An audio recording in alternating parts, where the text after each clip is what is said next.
상속세 때문에 부부가 수십 년을 같이 살던 집을 팔고 이사를 가야 하는 상황이 발생하니까 이번 정부에서 상속공제를 일괄공제, 배우자 공제 합쳐서 기존에 최소 10억 원 공제해주던 것을 최소 18억까지는 올리겠다라고 하는 거죠. 아무튼 이거는 돼야 되는 거고 우리가 해야 할 건 준비하는 거잖아요. 감나무에서 감이 떨어지길 입 벌리고 기다리고 있으면 안 됩니다. 자, 상속세 계산 먼저 해볼게요. 간단하게 계산해 보겠습니다. 20억짜리 아파트가 있다고 치고 크게 두 가지 상황을 알아볼 거예요. 첫 번째 상황은 부모님이 모두 생존한 상태에서 아버지가 먼저 사망했을 때, 두 번째 상황은 아버지가 혼자 계신 거예요. 이혼을 하셨던지 아니면 어머님이 먼저 돌아가신 상황에서 아버지가 아파트를 남기고 사망했을 때, 이렇게 두 가지 상황을 살펴볼게요. 먼저 첫 번째 상황입니다. 자, 이 상황도 케이스를 크게 두 가지로 나눠서 상속세를 계산해 봐야 돼요. 첫 번째는 어머님이 아파트를 상속받지 않고 자식한테 전부 다 상속해줬을 때입니다. 자, 이때 상속세를 계산해 보면 20억을 남겨주지만 일괄공제 5억이 되고요. 배우자가 상속을 하나도 안 받는다고 하더라도 배우자 상속공제는 최소 5억 원을 해주죠. 자, 그래서 상속세를 계산해 보면 2억 3,200만 원이 나옵니다. 자, 첫 번째 상황에서 두 번째 케이스입니다. 똑같이 아버지가 20억을 남겨주고 사망하셨는데 이번에는 배우자 상속공제를 최대로 활용해 보는 겁니다. 자, 그러면 어떻게 되느냐? 상속재산 20억 원에서 일괄공제 5억 원을 빼주고요. 배우자 상속공제를 계산해보면 12억 원이 돼요. 그러면 일괄공제 5억과 배우자 상속공제 12억을 빼주면 상속세 과표에는 3억 원이 들어가는 거겠죠. 자, 그렇게 해서 계산되어진 상속세는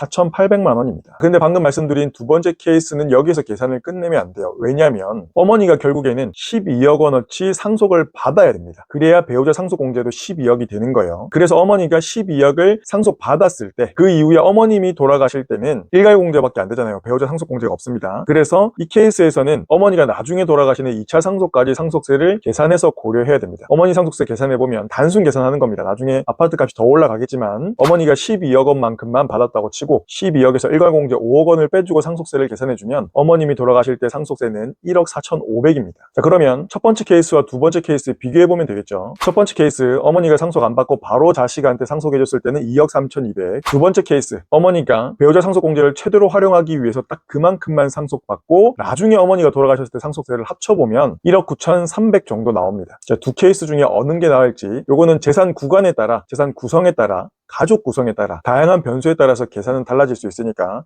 본인 상황에 맞는 계산을 해봐야 됩니다. 결론은 상속세를 계산해봐야 된다. 이게 굉장히 중요한 포인트입니다.